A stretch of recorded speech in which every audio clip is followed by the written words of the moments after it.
Et pour parler de cette visite de Pedro Sánchez au Maroc, nous sommes avec Mostafa Akalay, professeur universitaire et spécialiste en relations hispano-marocaines. Mostafa Akalay, bonjour et merci d'avoir accepté notre invitation. Bonjour et merci.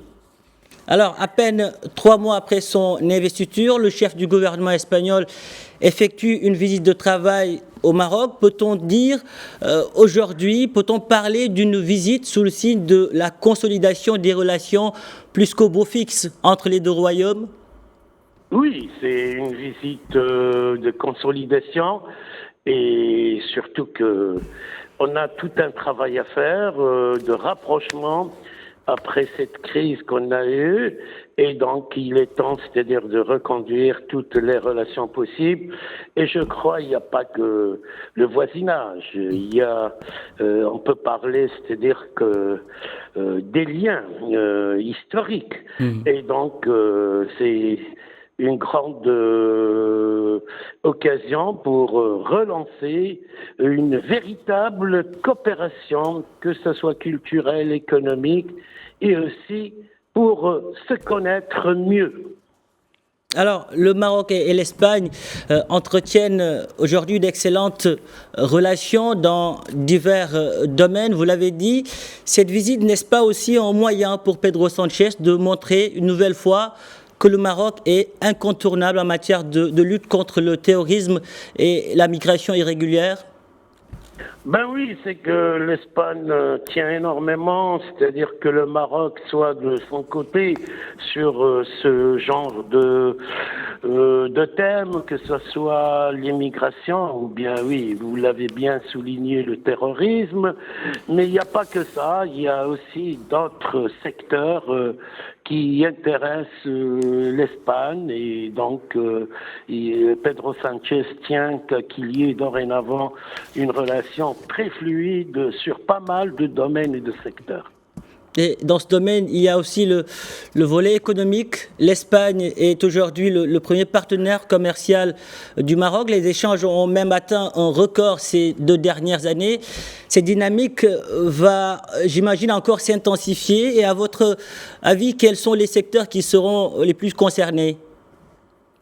Eh ben, l'Espagne a un savoir-faire, surtout sur le plan touristique, sachant que c'est, après la France, c'est le 2e pays qui reçoit le plus de tourisme, 80 millions là cette année.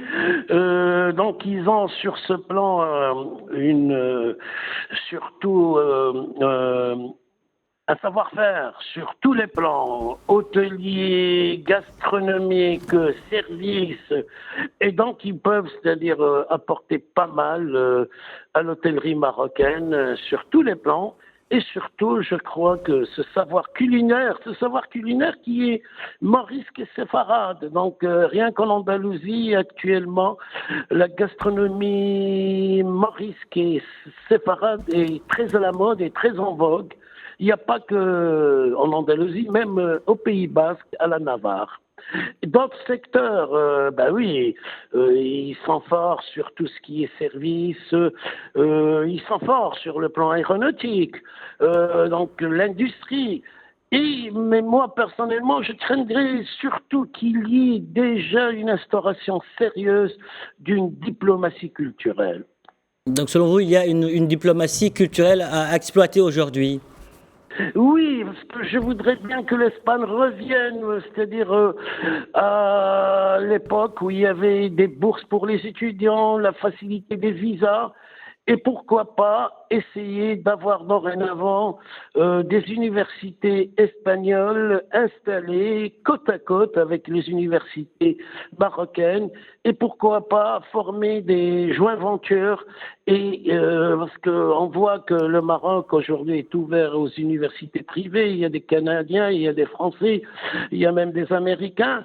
L'Espagne est encore hésitante, et sur ce plan, l'Espagne a des secteurs très importants, par exemple comme l'architecture. C'est un des pays les plus forts en architecture, qui a une formation ingénierie et architecture.